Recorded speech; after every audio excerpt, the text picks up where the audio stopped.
Vous croyez comprendre ce que signifie le mot vengeance. Moi, j'ai passé si longues années à préparer la mienne dans les moindres détails.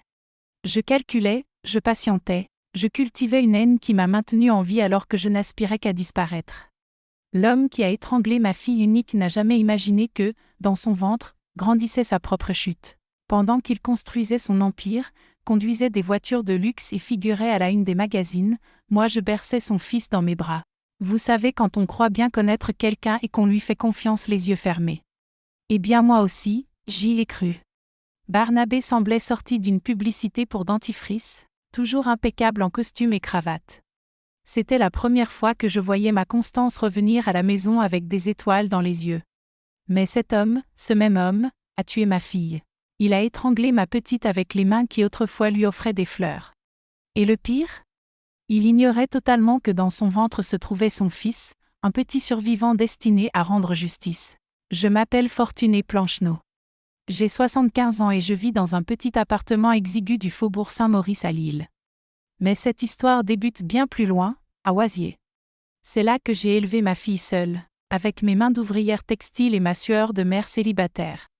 Aujourd'hui, mes 3 petits-enfants viennent me rendre visite et apportent un peu de douceur à cette vieille âme amère. Le plus jeune, Gabin, arrive toujours avec un paquet de petits beurres élus, mes préférés. Luna, celle du milieu, m'accompagne dans le crochet, même si elle n'a que 12 ans. Mais un grand, c'est un chapitre à part. Il porte une histoire que peu connaissent, une histoire que je garde enfouie au fond de moi depuis si longtemps que parfois elle semble vouloir m'étouffer. Si vous m'écoutez raconter ces blessures anciennes, faites-moi un petit service. Écrivez en commentaire de quelle ville vous venez. Je veux savoir où se trouvent ceux qui partagent cette souffrance avec moi. Parfois, on a l'impression d'être seul au monde, mais on découvre que d'autres portent des cicatrices semblables aux nôtres. Je ne maîtrise pas très bien ces technologies, mais mon petit-fils m'a appris qu'elles permettent de rapprocher les gens. Alors, dites-moi d'où vous m'écoutez. Oisier dans les années 60, ce n'était pas facile. Nous vivions dans une cité ouvrière de la rue du Textile, tout près des rails. Ce n'était pas comme les quartiers chics, juste une rue pavée qui se transformait en bourbier quand la pluie tombait. Je travaillais à la filature et parfois je prenais des retouches supplémentaires pour les dames du centre-ville.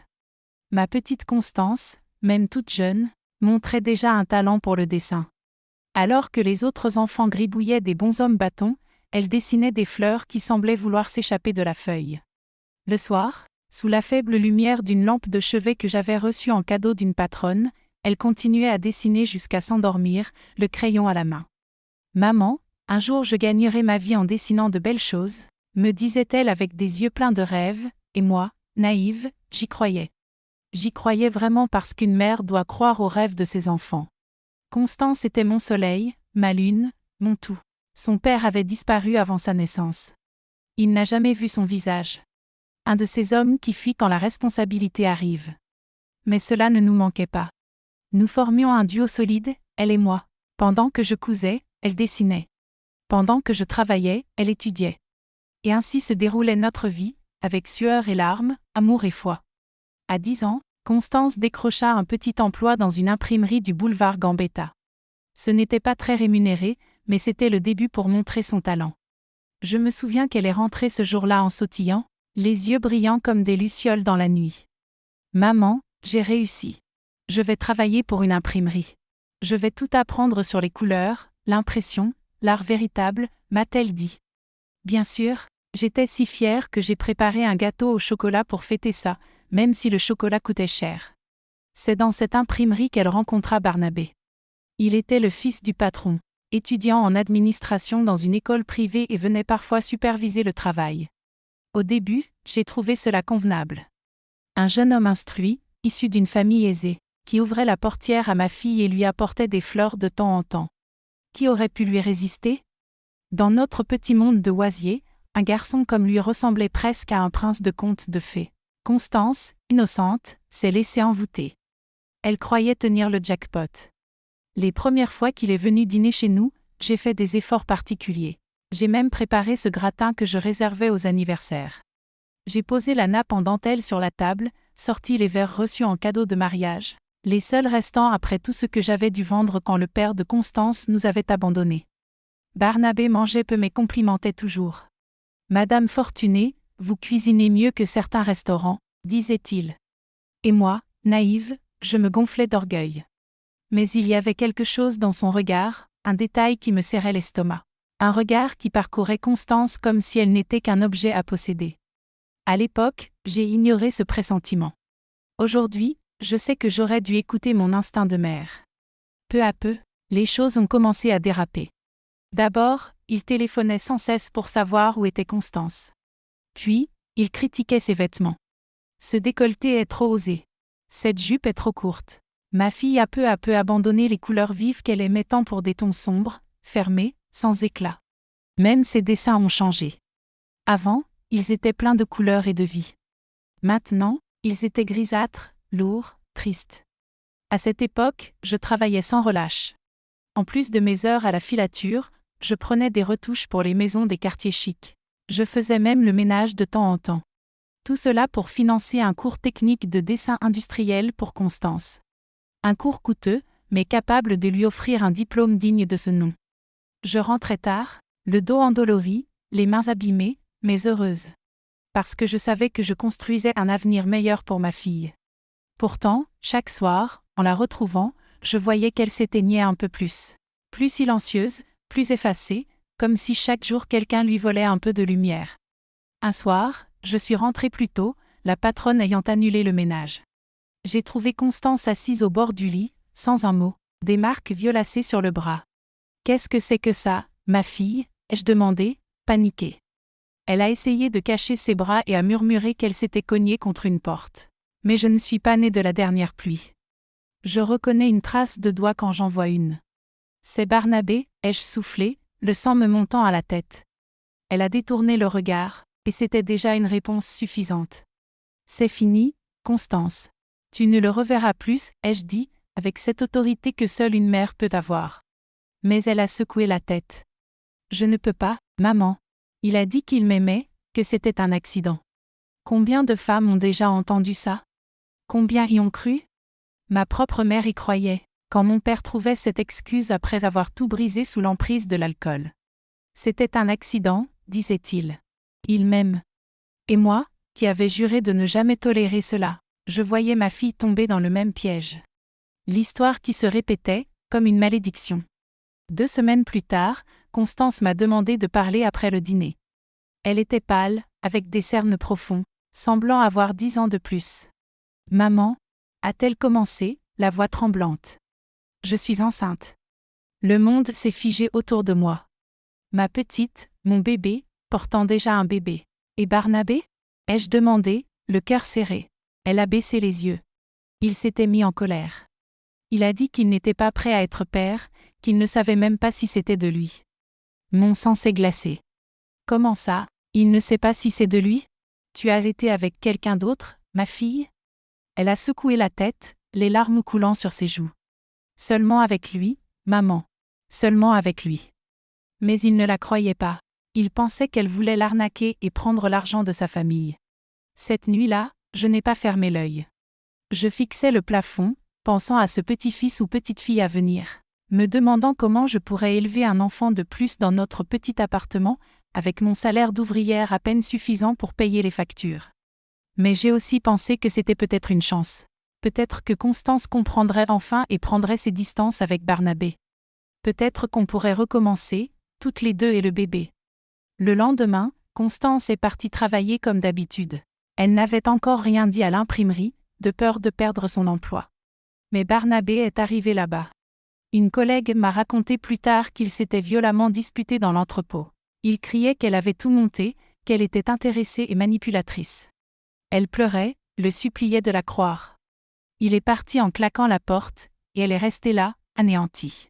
Quand Constance est rentrée ce soir-là, ses yeux étaient gonflés d'avoir tant pleuré. « Oh maman » a-t-elle dit, il ne veut rien entendre. Il a dit que si je continue cette grossesse, il fera de ma vie un enfer. Je l'ai serré contre moi. « Laisse-le tomber, ma chérie. On s'en sortira. » On s'en est toujours sortis, nous deux contre le monde. Elle a souri tristement et est allée se coucher. C'était la dernière fois que je voyais ma fille vivante. Vers 23 heures, j'ai entendu des coups violents à la porte. Je reconnaissais la voix de Barnabé, altéré, imbibé d'alcool. « Constance, ouvre cette porte » hurlait-il. Je me suis levée d'un bond. Mais avant que j'atteigne le salon, Constance avait déjà ouvert la porte. Il est entré comme une tempête. « Tu crois pouvoir me manipuler avec cette histoire de bébé » a-t-il hurlé. « Tu crois que je vais céder à ce chantage minable ?» J'ai essayé de m'interposer. Je lui ai dit de partir, que j'allais appeler la police. Il m'a poussé violemment contre le mur. « Vous restez en dehors de ça, Madame Fortuné. C'est entre elle et moi. » Constance a crié pour qu'il me laisse tranquille. Ils se sont réfugiés dans sa chambre, leur voix montant crescendo, la sienne de plus en plus désespérée, la sienne de plus en plus menaçante. Les voisins ont frappé contre les murs, exigeant le silence. Quelques minutes plus tard, un silence étrange s'est abattu sur l'appartement. Un silence lourd, suffocant. J'ai appelé Constance. Aucune réponse. Quand je suis entrée dans la chambre, Barnabé n'était plus là. Et ma fille? Ma fille était étendue sur le lit, les yeux ouverts et vides, le cou marqué de traces violacées. Un cri est sorti de mes entrailles. Un cri inhumain, un cri qui a résonné dans toute la cité. J'ai couru vers elle, secoué, tenté le bouche à bouche comme à la télévision. Rien n'a fonctionné. Ma Constance était partie. Et avec elle, je pensais, le bébé qu'elle portait, mon petit-fils, mon espoir, tout s'était envolé en une seule nuit. Mais le destin, mes chers amis, a ses détours sinueux. Et cette histoire ne faisait que commencer. Car ce que Barnabé ignorait, et que moi-même je ne savais pas encore, c'est que certaines graines sont trop fortes pour mourir, même dans le pire des terrains. Parfois, de la tragédie la plus sombre surgit la lumière la plus éclatante. Ou, dans mon cas, la vengeance la plus douce et la plus longue que ce monde ait jamais connue. Mais avant de raconter comment tout s'est terminé, je dois revenir à ce jour-là. Le pire jour de ma vie. Un jour qui s'est gravé dans mon âme comme au fer rouge. Je crois que je n'en ai jamais parlé en détail à personne. C'est comme plonger la main dans une plaie jamais cicatrisée. Après ce cri que j'ai poussé, les voisins ont accouru. Philomène Craquepeau, ma voisine, a été la première à arriver. Elle a vu Constance étendue sur le lit et a fait le signe de croix. « Appelle l'ambulance, Fortuné », a-t-elle dit. Moi, je n'arrivais plus à bouger. Paralysée, les jambes molles comme de la gelée. Saturnin Castonnier, le gardien de l'immeuble, a appelé les secours. Pendant qu'on attendait, je suis restée là, tenant la main de ma fille qui refroidissait déjà. J'ai passé mes doigts dans ses cheveux, ses boucles d'enfant. J'ai arrangé ses vêtements comme si cela pouvait changer quelque chose. Vous savez, quand on refuse d'accepter, quand l'esprit n'arrive pas à absorber l'ampleur du malheur. L'ambulance a mis presque 1 heure à arriver. 1 heure qui a semblé durer une éternité. Les secouristes sont entrés en courant, mais j'ai immédiatement compris à leur regard qu'il n'y avait plus rien à faire. L'un d'eux, très jeune, a tenté de me réconforter. « Madame, il faut être forte maintenant. » Forte comment ? Ma fille unique, morte devant moi, avec ses traces de doigts sur son cou fin, des traces dont je savais très bien l'origine. Quand ils ont emporté son corps sur un brancard recouvert d'un drap blanc, j'ai senti qu'une part de moi s'en allait avec elle. Saturnin Castonnier m'a soutenu par le bras, mes jambes ne pouvant plus porter mon corps. « Je viens avec vous », a-t-il dit, et il m'a accompagné. Un homme simple, qui peinait déjà à nourrir sa propre famille, m'a conduite jusqu'à l'institut médico-légal. Personne ne devrait traverser ça seul. Personne ne devrait identifier le corps de sa fille assassinée. Là-bas, le docteur Barthélémy m'a regardé avec une pitié qui m'a brûlé le cœur. Je ne voulais pas de pitié. Je voulais ma fille vivante. « Madame, je dois vous poser quelques questions », a-t-il murmuré, comme à un enfant. « Votre fille avait-elle des ennemis, des problèmes de drogue ou des dettes ?» J'ai secoué la tête. « Non, c'est son petit ami », ai-je répondu, la certitude brûlant dans mes entrailles. Il s'appelle Barnabé, Barnabé Miroitier-Grandclos. Le fils du patron de l'imprimerie où elle travaillait. Le médecin a noté le nom et poursuivi. Nous allons effectuer tous les examens nécessaires. La police enquêtera. Puis il a marqué une pause, pesant ses mots. Madame, lors de l'examen préliminaire, nous avons constaté que votre fille était enceinte d'environ 5 mois. Je restais figée. Constance ne m'avait rien dit.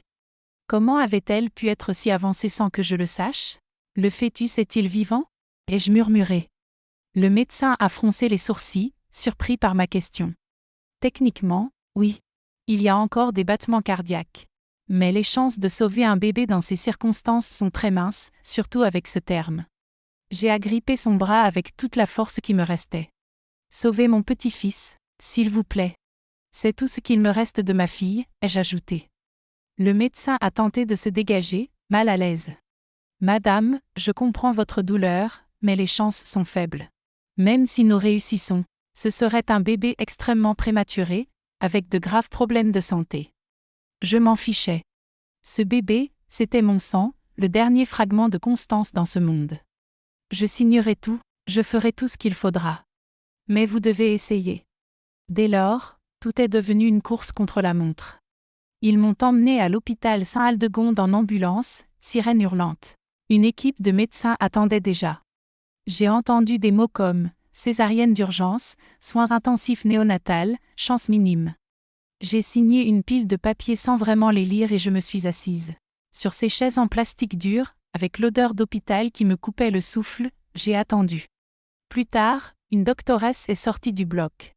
Docteur Béranger Valencourt, petite femme aux yeux bienveillants, s'est approchée de moi.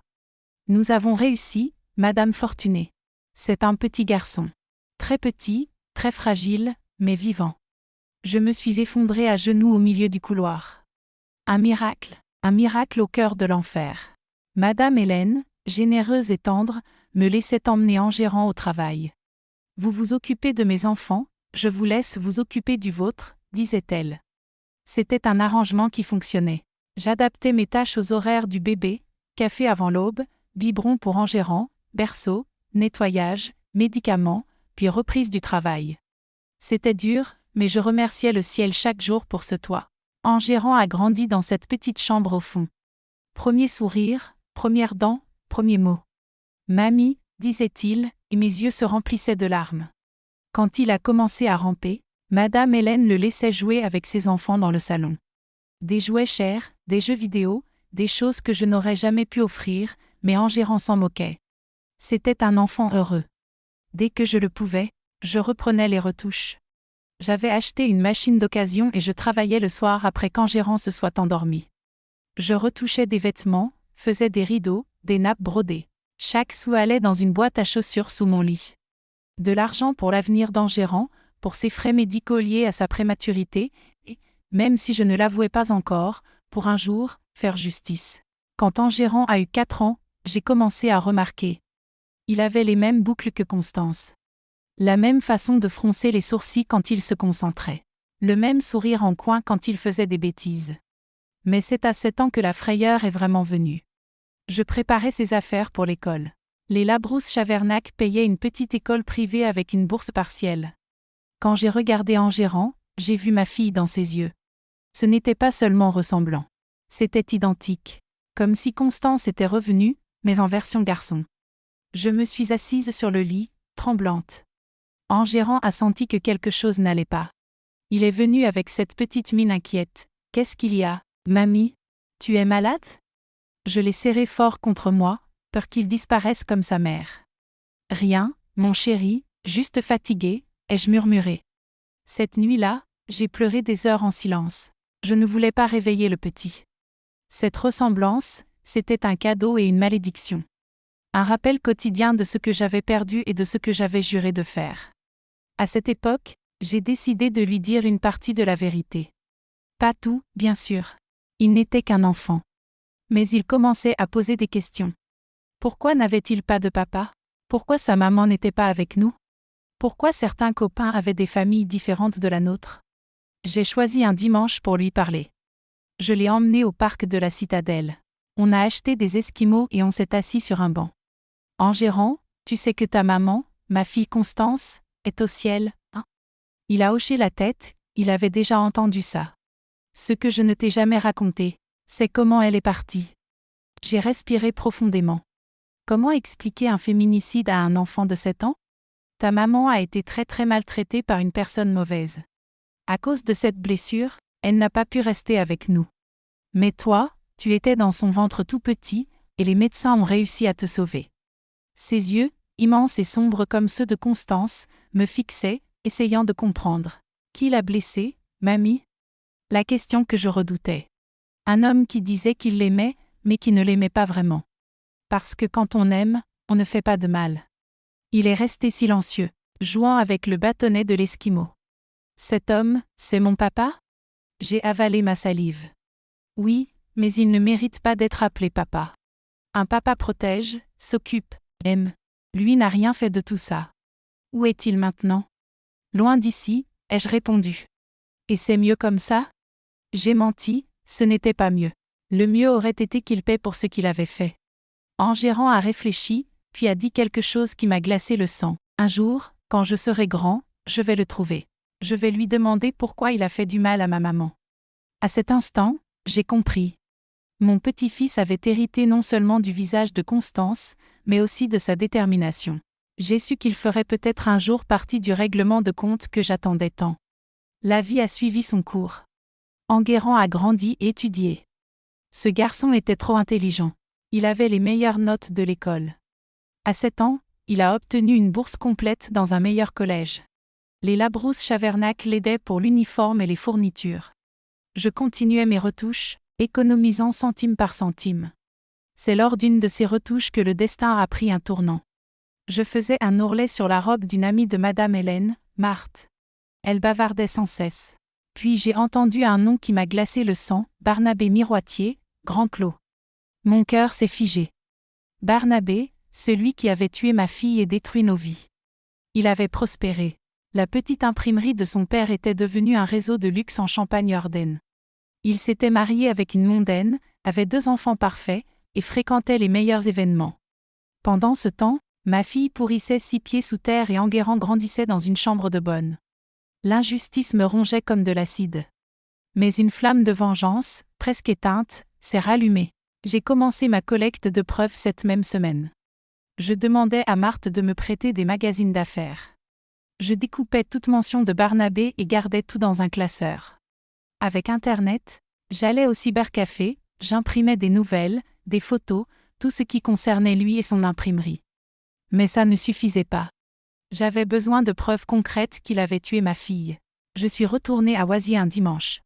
La cité existait encore, délabrée mais reconnaissable. Quelques anciens voisins étaient encore là. Philomène Craquepot Saturnin Castonnet, j'ai frappé à sa porte. Elle a failli tomber en me voyant. Fortunée, mon Dieu, ça fait si longtemps. Je lui ai raconté que je rassemblais des preuves contre Barnabé. Que je n'avais pas abandonné. Que je ferais justice un jour. Au début, elle a eu peur. Laisse tomber, ça fait si longtemps. Mais quand j'ai montré la photo d'Enguerrand à 12 ans, le visage de Constance imprimé sur lui. Elle a changé d'avis. Tout ce que je sais, tout ce que j'ai entendu cette nuit-là, elle l'a promis. Et je signerai en bas. Je suis déjà vieille. Qu'est-ce qu'ils peuvent me faire? Saturnin Castonnet, le gardien, a dit pareil. Il avait vu Barnabé sortir de l'immeuble cette nuit-là, nerveux, les mains abîmées. Il l'avait noté dans le cahier d'incident de l'immeuble, rangé dans un placard poussiéreux. Je suis allée voir les collègues de Constance de l'ancienne imprimerie, même si elle n'existait plus. Certaines personnes avaient tout simplement disparu, d'autres refusaient de se mêler de cette histoire. Armandine Parpillon, celle qui m'avait parlé de la fuite de Barnabé lors des obsèques, travaillait désormais dans une papeterie du centre-ville. Elle n'a pas seulement accepté de témoigner, elle m'a aussi remis une enveloppe jaunie par le temps. Constance me l'avait confiée une semaine avant, elle m'avait dit que c'était important, que si quelque chose lui arrivait, il fallait que je m'en occupe. Mais ensuite, elle avait disparu, et personne ne savait où la trouver. À l'intérieur de l'enveloppe, un trésor, la seule lettre que Barnabé avait écrite à Constance. Une lettre pleine de colère, de menaces, où il annonçait clairement qu'il voulait mettre fin à cette mascarade. Il prévenait que si elle continuait avec cette histoire de grossesse, elle finirait par le regretter. C'était ma première preuve tangible, mais la découverte la plus précieuse est survenue quand Enguerrand avait 14 ans. Les Labrousse-Chavernac déménageaient dans un appartement plus petit, les enfants ayant grandi et les contraintes financières se resserrant. Je devais libérer la petite chambre au fond. Parmi les vieilleries que j'avais rapportées de Oisier et que je n'avais jamais eu le courage d'ouvrir, je suis tombée sur une boîte à chaussures. Dedans, le journal intime de Constance. Je l'ai lu, le cœur en morceaux. Ma fille y racontait sa relation, le début heureux, les premières disputes, le contrôle, la jalousie maladive. Puis les menaces qui devenaient de plus en plus sérieuses, la découverte de sa grossesse, sa peur grandissante. Et enfin, la dernière entrée, 2 jours avant sa mort, j'ai peur de ce qu'il pourrait faire. Il avait écrit qu'il allait m'enseigner à ne jamais lui mentir. Mais je ne mentais pas. Ce bébé lui appartenait, et rien qu'à lui. Peut-être aurais-je dû écouter ma mère dès le départ. Avec le journal, j'ai retrouvé d'autres photos de Constance. Des images que je garderai sous clé jusqu'au moment opportun, car un plan commençait déjà à se former dans ma tête. Un plan qui dépendait qu'Enguerrand grandisse encore un peu, que sa ressemblance avec sa mère devienne encore plus frappante. Je doute que beaucoup aient le courage de liker cette vidéo après tout ça. Seuls ceux qui ont l'estomac solide peuvent supporter une telle histoire. Allez, montrez que vous pouvez encaisser la vérité et appuyer sur ce bouton. Quand Enguerrand a eu 16 ans, l'inévitable est arrivé. Je gardais toujours mes preuves dans une boîte sous clé, cachée sous le lit. Enguerrand n'avait jamais été curieux à outrance. Il respectait mon espace, comme je respectais le sien. Mais ce jour-là, en cherchant une vieille facture, il est tombé sur la clé de la boîte et l'a ouverte. Je revenais du travail, je faisais un mi-temps dans une petite confection. Je l'ai trouvé assis sur le lit, entouré de coupures de journaux, de photos et de documents. Son visage était pâle, ses yeux rouges d'avoir trop pleuré. « Pourquoi tu ne m'as jamais tout raconté, mamie ?» Sa voix avait changé, plus grave, plus ferme. La voix d'un jeune homme plus que celle d'un enfant. « Tu savais qui il était depuis le début ? Tu savais où le trouver ?» Je me suis assise à côté de lui, les jambes lourdes de fatigue. « J'attendais que tu sois prêt, mon fils. Certaines choses, on ne peut les comprendre qu'en étant prêt. » Il a pris une photo récente de Barnabé lors d'un événement professionnel. Un homme d'âge moyen, bien mis, sourit rassuré de quelqu'un qui n'a jamais payé pour ses crimes. C'était lui, mon bourreau, le père de ma fille. Le mot est sorti avec un goût amer de sa bouche. Oui, ai-je répondu en serrant ses mains dans les miennes. J'avais passé des années à rassembler des preuves, à attendre le moment propice, et maintenant que tu approches de l'âge adulte, je pense que l'heure est venue. Mais seulement si tu le veux, si tu préfères laisser tomber et oublier tout ça, je comprendrai. Il est resté silencieux longtemps, fixant d'abord la photo de sa mère, puis celle de Barnabé, et enfin son propre reflet dans le petit miroir accroché au mur. 3 visages liés par le sang et la tragédie. Finalement, il a levé les yeux vers moi. « Qu'est-ce que tu as en tête, mamie ?» Cette nuit-là, assis à notre petite table de cuisine, avec une cafetière et nos cœurs pleins de détermination, nous avons commencé à élaborer notre plan. Ce ne serait pas une vengeance ordinaire, mais une justice subtile, presque poétique, exploitant ce que Barnabé craignait le plus, le scandale, l'exposition publique, la honte. « Il va me voir, mamie, et il pensera apercevoir un fantôme », a-t-il dit avec une maturité effrayante pour son âge. Il croira que ma mère est revenue réclamer ce qui lui revient. Pendant que je lui expliquais le plan, un mélange de fierté et d'inquiétude m'envahissait. Fierté pour ce jeune homme déterminé, intelligent, courageux, et peur de ce qui pourrait arriver si les choses dérapaient. Mais après tant d'années, la soif de justice l'emportait sur la peur. « On va avoir besoin d'argent », a-t-il dit avec pragmatisme, pour le voyage, pour des vêtements présentables, pour avoir l'air crédible. J'ai ouvert mon armoire et sorti la boîte à chaussures où j'avais accumulé mes économies, fruits de toute une vie. Je les avais gardées pour lui, pour son avenir, mais il n'y avait pas de meilleur avenir que celui de rendre justice à sa mère. Nous avons compté l'argent. Des années de travail supplémentaire, d'économie, de privation. Ce n'était pas une fortune, mais c'était suffisant pour nos besoins, un billet pour Reims, quelques vêtements corrects, un court séjour sur place. Si tout se passe comme prévu, ai-je murmuré en serrant mon petit-fils, qui avait presque ma taille maintenant. Barnabé miroyé Grand-Clos allait enfin payer pour ses crimes, et toi, mon fils, tu pourrais continuer ta vie en sachant que ta mère avait obtenu justice.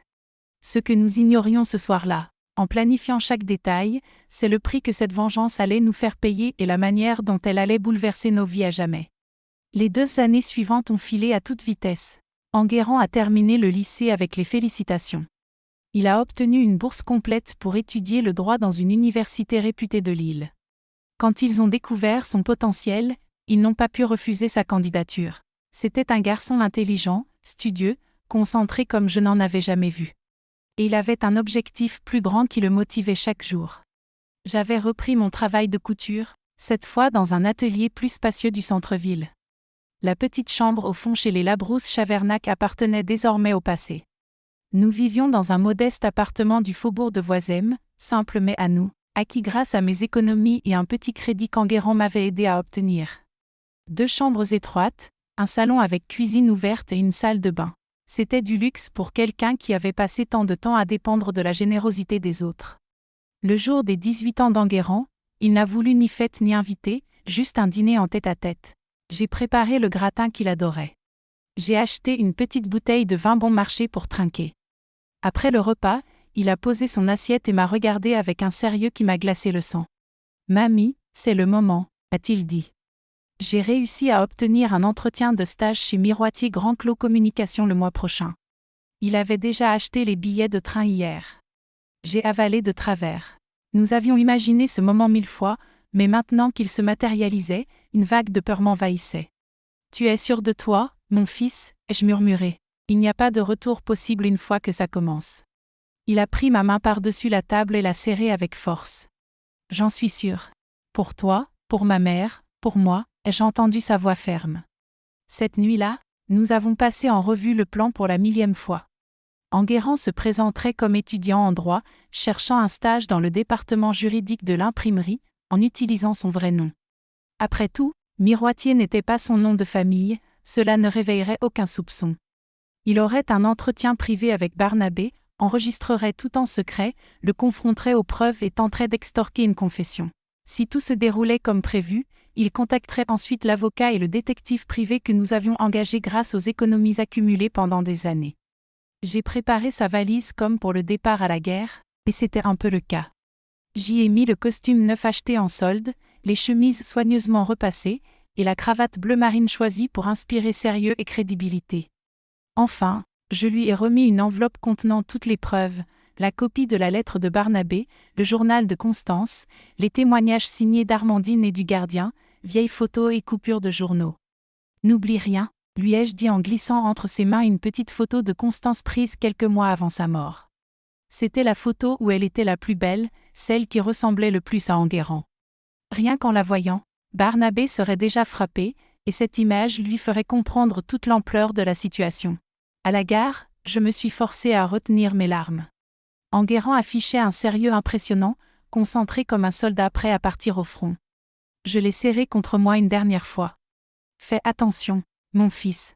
Si quelque chose tourne mal, lâche tout et reviens, on trouvera une autre solution. » Il m'a répondu avec ce petit sourire en coin qui rappelait tant celui de sa mère.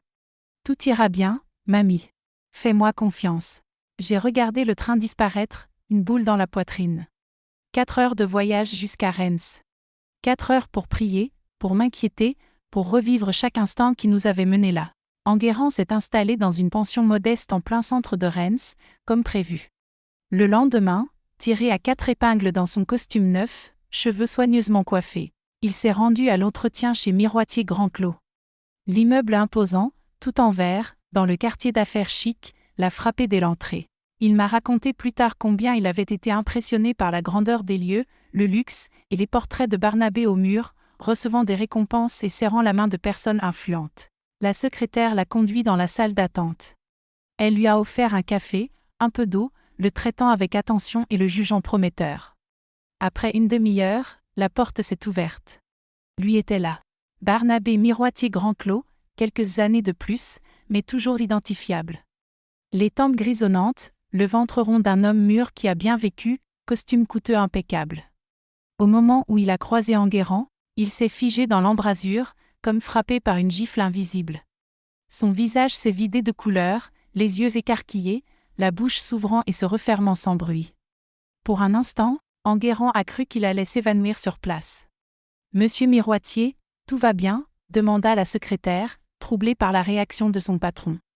Barnabé a repris contenance avec un effort visible, essuyant la main tremblante qu'il avait posée. « Oui, tout va bien. Vous devez être Enguerrand, n'est-ce pas ? Venez, installons-nous dans mon bureau. » Son bureau privé était immense, offrant une vue panoramique sur la ville. Barnabé a fermé la porte, est allé droit au bar, s'est servi un whisky et l'a avalé d'un trait. Ce n'est qu'après qu'il s'est retourné vers Enguerrand, qui était assis calmement dans un fauteuil. « Qui êtes-vous ? demanda-t-il, la voix étranglée. « D'où venez-vous ? Enguerrand a croisé les jambes, détendu, comme s'il parlait simplement du temps qu'il faisait. Dans la poche intérieure de sa veste, le magnétophone tournait déjà. Je m'appelle Enguerrand Plancheneau. Je suis étudiant en droit. Je postule pour un stage au sein de votre service juridique, commença Enguerrand calmement. Ne me racontez pas d'histoire, tonna Barnabé en frappant violemment la table.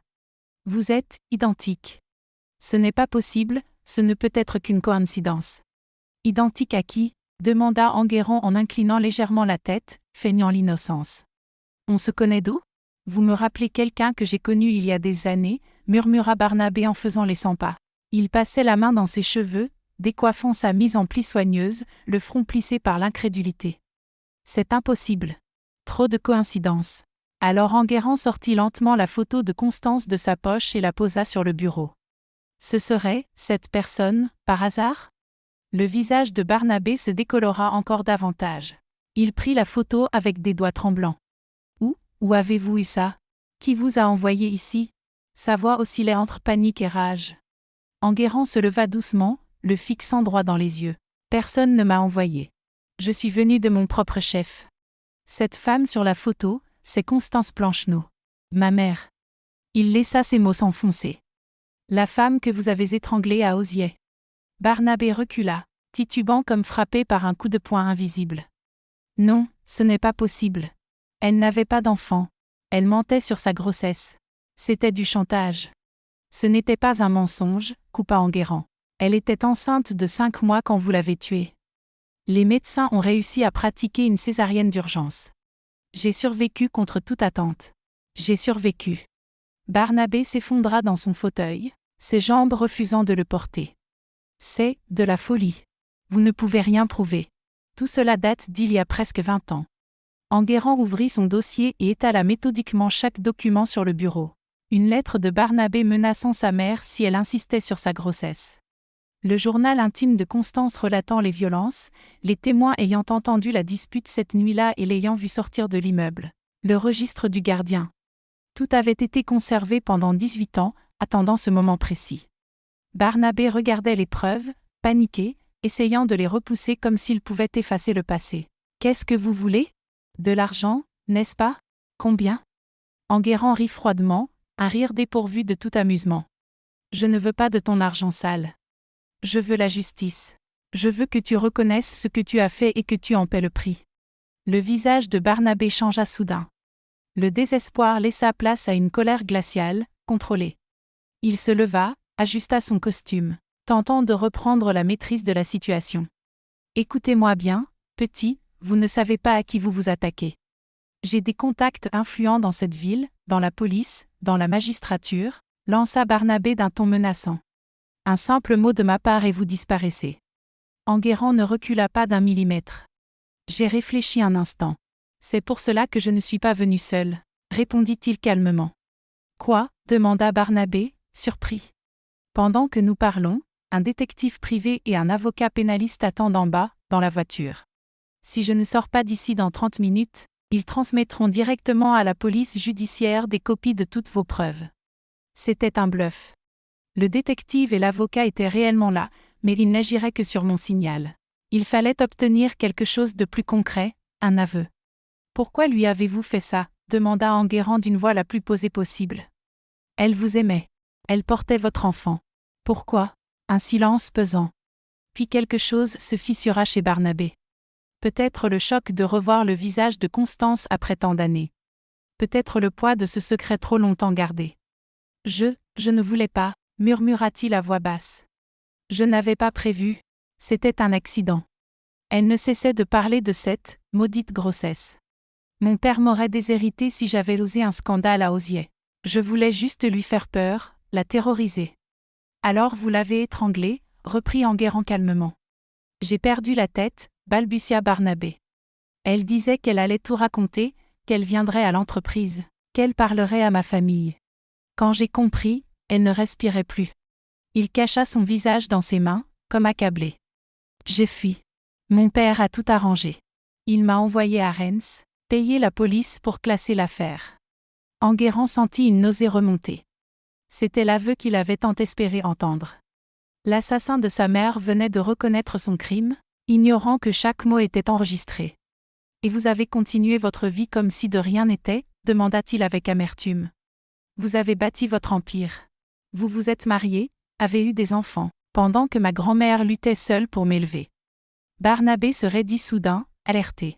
« Votre grand-mère, elle est vivante ?» Une idée sembla germer dans son esprit. « Écoutez, on peut trouver un arrangement. Je peux vous dédommager. De l'argent, beaucoup d'argent. Une vie confortable, un avenir assuré. Vous êtes jeune, vous avez toute la vie devant vous. Ne gâchez pas tout pour une vengeance. » « Ce n'est pas de la vengeance, » répliqua Enguerrand calmement. « C'est la justice. »« Alors, quel est votre prix ?» murmura Barnabé, feignant la persuasion. « Tout le monde a un prix. » Il ouvrit un tiroir, en sortit un chéquier. 100. Enguerrand secoua la tête, dégoûté. Le prix avait déjà été payé, par ma grand-mère, par ma mère. Je pressai un bouton sur mon portable, le signal convenu. Et maintenant, c'était à lui de payer. La porte du bureau s'ouvrit brusquement. 2 hommes entrèrent. Arcade Picudru, le détective privé que nous avions engagé, et maître Ambroise Teiller, l'avocat. Avec eux, 2 policiers de la PJ. Barnabé Miroitier-Grandclos, annonça l'un des policiers. Vous êtes placé en état d'arrestation pour le meurtre de Constance Plancheneau survenu le 10 juin 1980 à Oisier. Vous avez le droit de garder le silence. Alors qu'il menottait Barnabé, qui semblait avoir vieilli de 20 ans en quelques minutes, Enguerrand sortit le magnétophone de sa poche et le tendit à l'avocat. Tout y était. La preuve complète. Barnabé leva les yeux une dernière fois vers Enguerrand pendant que les policiers l'emmenaient. Il n'y avait plus d'arrogance dans son regard, seulement la défaite et peut-être, au fond, un soupçon de soulagement, comme si un poids énorme venait enfin de tomber de ses épaules. Le reste se déroula comme dans un rêve. Déposition au commissariat, appel téléphonique, réouverture de l'affaire. La presse s'emparant de l'histoire croustillante de l'entrepreneur respecté qui avait caché un meurtre pendant presque 2 décennies. J'appris tout par les informations locales. Je repassais quand le visage de Barnabé apparut à la télévision. Tête baissée, montant dans un fourgon. Le présentateur parlait de la réouverture de l'affaire, des nouvelles preuves, des enquêtes en cours. Je m'effondrais au milieu du salon, le fer encore chaud à la main. Je pleurais comme je n'avais pas pleuré depuis des années. Ce n'étaient pas des larmes de tristesse, mais un soulagement, une clôture, la justice accomplie. Enguerrand revint 2 jours plus tard. Quand j'ouvris la porte et que je le vis, sérieux, le visage si semblable à celui de Constance, je ne pus prononcer un mot. Je le serrai simplement de toutes mes forces, comme si je ne devais jamais le lâcher. « C'est fini, mamie » murmura-t-il à mon oreille. Il a avoué. Il est en prison. Il va payer pour ce qu'il a fait. Cette nuit-là, assis dans notre petite cuisine avec une tasse de café, il me raconta tout dans les moindres détails. La tête de Barnabé quand il l'a vu, le désespoir, les menaces, l'aveu, l'arrestation. « Tu sais ce qui est le plus étrange, mamie » dit-il en regardant le fond de sa tasse. Quand tout était fini, quand il était menotté et qu'on l'emmenait, j'ai ressenti un vide, comme si toute la colère qui m'avait animé pendant toutes ces années s'était évaporée d'un coup. Je compris immédiatement ce qu'il voulait dire. Des années de haine, de plans, d'attente. Et maintenant que nous y étions parvenus, un étrange vide s'installait. Pas de regret, jamais de regret, mais un vide qu'il fallait remplir avec autre chose. « Qu'est-ce qu'on fait maintenant, mamie ?» demanda-t-il, soudain si jeune, presque un enfant. « Maintenant, nous vivons, mon fils. Ta mère repose en paix. Tu as toute la vie devant toi, et moi. Moi, je peux enfin respirer sans ce poids sur la poitrine. Je me demande parfois si c'était mal d'utiliser mon propre petit-fils comme instrument de justice. Je me pose cette question tous les jours. Mais que feriez-vous à ma place, après 18 ans à voir l'assassin de votre fille libre et prospère, tandis que vous élevez son fils seul ? » Dans les mois qui suivirent, l'affaire devint un sujet national. Le chef d'entreprise respecté, arrêté pour un crime vieux de presque 20 ans, confronté par le fils de sa victime. Justice tardive. Une grand-mère ayant conservé les preuves pendant 18 ans pour venger sa fille. Les gros titres s'enchaînaient. Le procès fut rapide, grâce à l'enregistrement et aux documents accumulés. Barnabé fut condamné à 18 ans de prison, l'âge exact qu'Enguerrand avait lorsqu'il l'avait confronté. Sa famille s'effondra. L'entreprise, ternie, perdit des clients. Les actions dégringolèrent. Certains nous critiquèrent. Il disait que nous cherchions la vengeance, pas la justice, que nous avions traumatisé une famille innocente. Mais il n'était pas là. Il n'avait pas vu ma fille allongée, les marques violettes sur le cou. Il n'avait pas passé des jours en soins intensifs néonataux, priant pour qu'un bébé fragile survive. Il n'avait pas élevé le fils de l'assassin pendant 18 ans, voyant chaque jour le rappel de la tragédie. La justice des hommes est faillible, lente, souvent absente pour les plus vulnérables. Parfois, il faut se faire justice avec ce qu'on a. Même si le prix est lourd, même si ce vide étrange s'installe après coup, cette remise en question sans fin. Car au bout du compte, nous n'avons pas lutté seulement pour le passé, mais pour l'avenir aussi. Un avenir où Enguerrand pourrait vivre sans cette ombre. Un avenir où Constance pourrait enfin reposer en paix. Un avenir où moi, vieille ouvrière ayant presque tout perdu, pourrais dire « J'ai fait ce que j'ai pu. Je n'ai pas laissé faire. Je n'ai pas laissé oublier. » Et peut-être, juste peut-être, qu'une autre femme, en voyant notre histoire, trouvera le courage de ne pas accepter l'inacceptable, de ne pas avaler l'indicible, de se battre même quand tout semble perdu. Alors, que vint après cette arrestation? Cette victoire douce amère que nous attendions depuis si longtemps. Ce fut une autre histoire, une histoire de reconstruction, d'apprendre à vivre sans la haine qui nous avait animés, de découvrir qu'après la tempête, le beau peut encore revenir. Le procès se tint presque 1 an après l'arrestation. J'étais nerveuse lorsque l'avocat m'annonça que je devais témoigner. Je n'avais plus franchi les portes d'un tribunal depuis les années 80. À l'époque, j'avais tenté en vain d'obtenir justice pour la toute première fois. Aujourd'hui, avec mon âge avancé et mes mains usées par une vie entière de labeur, je me retrouvais à nouveau face à celui qui avait brisé ma famille.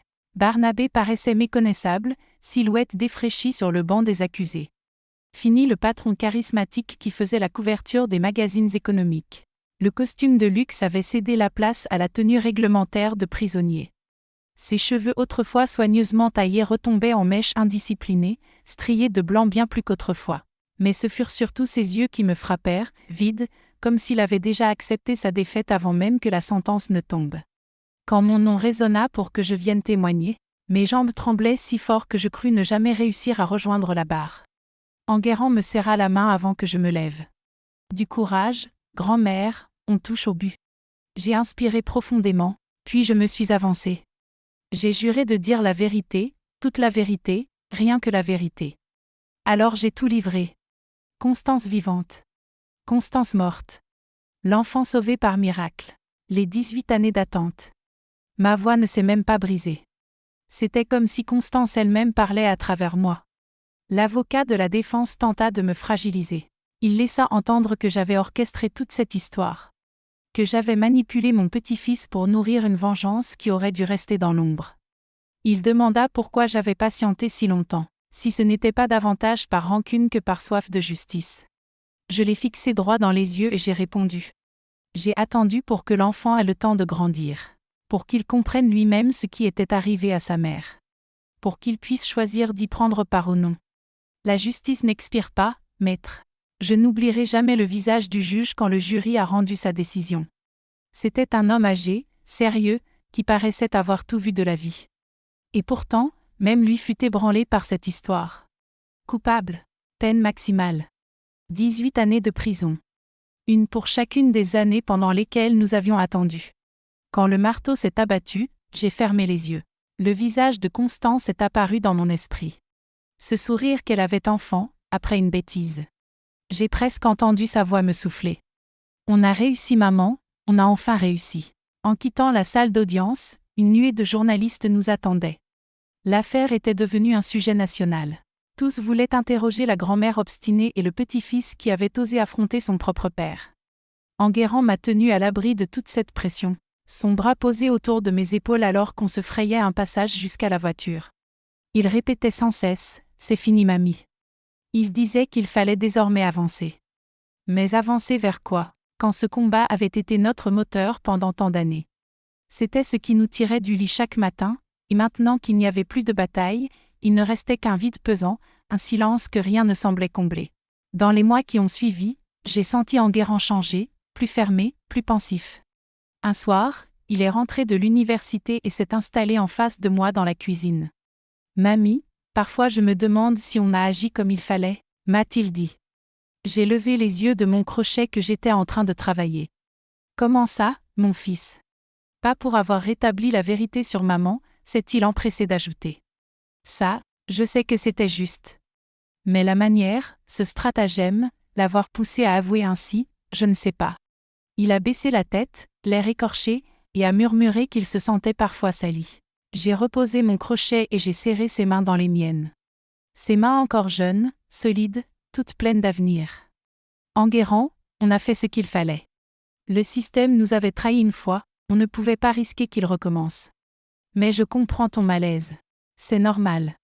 Ce fut la première d'une longue série de conversations difficiles. On a découvert que cette victoire en avait fait naître d'autres interrogations. Enguerrand avait grandi avec un seul horizon, rendre justice à la mère qu'il n'avait jamais connue. Une fois cet objectif atteint, il devait apprendre à se définir autrement. Et moi, après tant d'années à me nourrir de la vengeance, je devais réapprendre à vivre sans cette flamme. Le temps a passé. Enguerrand a terminé son droit, et tous ses professeurs reconnaissaient en lui un talent rare. Rien d'étonnant quand il a décidé de se tourner vers le pénal, avec un accent sur les violences faites aux femmes et les féminicides. Je veux offrir aux autres ce qu'on a donné à ma mère, m'a-t-il dit. Mais en m'appuyant sur la loi, pour que d'autres familles n'attendent pas des années. C'est à cette période que j'ai commencé à fréquenter le centre d'aide aux femmes du faubourg de Wizem. Au début, c'était seulement pour accompagner ma voisine, Madame Neige, qui venait de perdre son mari. Puis très vite, je me suis retrouvée intégrée dans les groupes de parole. Il y avait des femmes victimes de violences domestiques, qui n'osaient pas porter plainte, qui ignoraient leurs droits. Lors d'une réunion, une jeune fille d'une vingtaine d'années, un œil au beurre noir mal caché sous le maquillage, m'a demandé comment j'avais fait pour m'en sortir. En la regardant, j'ai vu Constance. J'ai vu toutes les Constances que le monde continuait d'engendrer, génération après génération. Je n'ai pas surmonté ma fille, ai-je répondu. J'ai transformé. J'ai changé la douleur en force, la peur en courage, l'échec en expérience. Et surtout, je n'ai jamais accepté de me taire, parce que leur arme la plus puissante, c'est le silence. À partir de là, je suis devenue une sorte de conseillère informelle. Les femmes venaient me trouver pour parler, demander un conseil, ou simplement entendre mon histoire, pour croire qu'elles aussi pouvaient s'en sortir. Quand une question dépassait mes forces, j'appelais Enguerrand. Il donnait des conseils juridiques, orientait vers les brigades spécialisées, et acceptait parfois des dossiers sans demander un centime. Les années ont passé. Enguerrand a fait la connaissance de Lucie, procureur investi dans les affaires de violence conjugale. Ils semblaient faits l'un pour l'autre, unis par une même flamme. Ils se sont unis lors d'une cérémonie sobre, réservée aux proches et à la famille. À la réception, il avait tenu à placer un portrait de Constance dans un cadre, comme pour l'inviter à partager ce moment. Les yeux brillants, il avait expliqué son geste. 2 ans plus tard, Clémence est arrivée. Quand Enguerrand m'a confié ce minuscule être dans les bras, j'ai eu l'impression qu'un cercle invisible se refermait. J'étais là, serrant contre moi l'arrière-petite-fille de ma propre fille. Une vie nouvelle, libérée de nos fardeaux, mais née aussi de ce passé douloureux. Elle a les yeux de Constance, ai-je murmuré d'une voix tremblante. Enguerrand, touché, a simplement acquiescé. Oui, et elle grandira en sachant qui était son arrière-grand-mère. Pas comme une tragédie, mais comme une source de courage. 2 ans plus tard, ce fut Maxime. Peu à peu, presque sans qu'on s'en aperçoive, une famille s'est reconstruite sur les ruines de l'ancienne. Une famille qui portait la mémoire, mais n'en était plus prisonnière. Barnabé, lui, a purgé 12 années derrière les barreaux, libéré ensuite pour bonne conduite et âge avancé. À ce moment-là, quelques journalistes m'ont sollicité, cherchant à savoir si je criais à l'injustice, si je nourrissais encore de la révolte. Ma propre réponse m'a surprise. Nous avons fait ce que nous devions. Le reste appartient à Dieu et à sa conscience. Et c'était la vérité. Cette haine qui m'avait rongé si longtemps, s'était muée en quelque chose de plus apaisé. Ce n'était pas du pardon. Jamais je ne pourrais absoudre ce qu'il avait infligé à Constance. Mais ce n'était plus non plus ce feu qui me dévorait sans répit. C'était une forme de clôture. L'un des épisodes les plus inattendus fut l'invitation d'une commissaire du COPJ, l'unité spécialisée dans l'accueil des femmes victimes. Elle voulait que je vienne parler devant de jeunes policiers. Moi, une vieille femme presque sans instruction, appelée à donner une conférence. Au début, j'ai cru à une plaisanterie. Mais la commissaire Prudence Flair a insisté. Votre histoire montre pourquoi il est essentiel de bien faire notre travail dès le départ, pour qu'aucune autre femme n'ait à patienter 18 ans avant d'obtenir justice. Ces paroles m'ont profondément marqué. Et pourtant, quand j'ai commencé à prendre la parole, les phrases sont venues d'elles-mêmes. J'ai évoqué Constance, j'ai parlé d'Enguerrand, et de la façon dont le système nous avait abandonnés, au moment où nous avions le plus besoin d'aide. Je voyais les jeunes policiers m'écouter sans détourner le regard. Certains notaient même mot pour mot ce que je disais. À la fin, le commissaire Fandley a annoncé de nouvelles mesures, des protocoles renforcés pour traiter les violences faites aux femmes, notamment quand des menaces avaient déjà été consignées. L'affaire Plancheneau, a-t-il déclaré, ne se reproduira plus jamais sur notre sol. En entendant ça, je n'ai pas pu retenir mes larmes. Car c'était exactement ce que nous voulions au fond. Qu'aucune autre famille n'endure ce que nous avions traversé. Qu'aucune autre mère n'enterre son enfant pour ensuite élever seul un petit-fils. Qu'aucune femme ne soit condamnée au silence par la brutalité. Aujourd'hui, à 75 ans passés, je me retourne sur mon chemin et je mesure tout ce qui a changé. Pour moi, pour Enguerrand, pour la société. Il reste encore tant de luttes à mener. Chaque jour, les journaux rapportent des drames semblables à celui de Constance. Mais il y a aussi davantage de protection, davantage de sensibilisation. Les femmes n'ont plus à subir en silence comme à mon époque. Enguerrand dit que c'est là l'héritage de Constance. Que chaque femme sauvée, chaque victime protégée, c'est une manière pour elle de continuer à exister. J'aime m'accrocher à cette idée aussi. Croire que ma fille n'est pas partie pour rien. Que la souffrance traversée a, d'une certaine façon, servi à quelque chose de plus grand. Les enfants ont grandi en connaissant peu à peu notre histoire. On ne leur a jamais tout révélé d'un seul coup, on a adapté les mots à leur âge, à leur compréhension. Clémence, avec son tempérament bien trempé hérité de son père, affirme déjà vouloir devenir juge plus tard. Pour envoyer les méchants en prison, dit-elle, avec ce sérieux désarmant des enfants. Maxime, lui, est plus réservé, plus attentif. Il me rappelle Constance dans cette façon d'observer sans parler. Quand je contemple mes arrière-petits-enfants, je suis traversée par des émotions mêlées. De la joie de les voir grandir heureux et en bonne santé. De la peine aussi, en pensant que Constance n'a jamais eu la chance de voir son propre fils, et encore moins ses petits-enfants. Et une reconnaissance immense, pour le miracle qui a permis à Enguerrand de survivre aux soins intensifs, pour la force qu'il a développée, et pour ce cycle que nous avons réussi à refermer ensemble afin d'aller de l'avant. La vie est pleine de paradoxes. La plus grande douleur de mon existence m'a aussi offert les plus précieux des cadeaux. Sans la mort de Constance, Enguerrand ne serait peut-être pas devenu l'homme qu'il est. Sans ces années de combat, je n'aurais pas croisé autant de personnes remarquables venues m'épauler. Sans cette souffrance abyssale, je n'aurais peut-être jamais découvert la force qui sommeillait en moi. La leçon que j'ai tirée de toutes ces années, c'est que la justice ne se présente pas toujours vite, ni toujours de la façon espérée. Parfois, elle vient par les institutions, quand elles fonctionnent enfin comme elles devraient. Et parfois, elle ne vient que par nos propres mains, quand il n'y a pas d'autre choix. L'essentiel, c'est de ne jamais céder, de ne pas s'habituer à l'intolérable, de ne jamais avaler ce qui est inacceptable. S'il y a une seule leçon que cette vie rude m'a enseignée, c'est que patience et persévérance déplacent des montagnes. 18 années, c'est une éternité quand on attend la justice. Mais quand elle finit par se manifester, sa valeur est inestimable. Elle n'efface rien, elle ne rend pas les êtres perdus, mais elle ferme une plaie et offre enfin la possibilité de souffler, de dire à voix haute, c'est terminé. Et au-delà de la justice, j'ai découvert la puissance de l'amour. Cet amour qui m'a porté pour élever Enguerrand envers et contre tout. Cet amour qui lui a donné le courage d'affronter son propre père, pour défendre la mémoire d'une mère qu'il n'avait jamais connue. Cet amour encore, qui nous a aidés à rebâtir une famille sur les cendres d'un drame. Parce qu'au bout du compte, c'est l'amour qui demeure.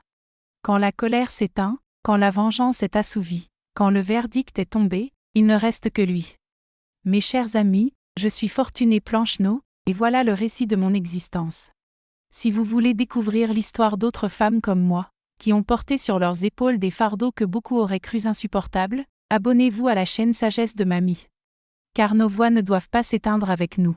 Cliquez sur les petites vignettes qui s'affichent maintenant à l'écran, et laissez-vous emporter par les récits de ces femmes combattantes, qui, tout comme moi, ont refusé de plier devant les injustices de la vie. Leurs histoires méritent d'être entendues, et la justice doit trouver son chemin, même lorsqu'elle passe par nos propres mains.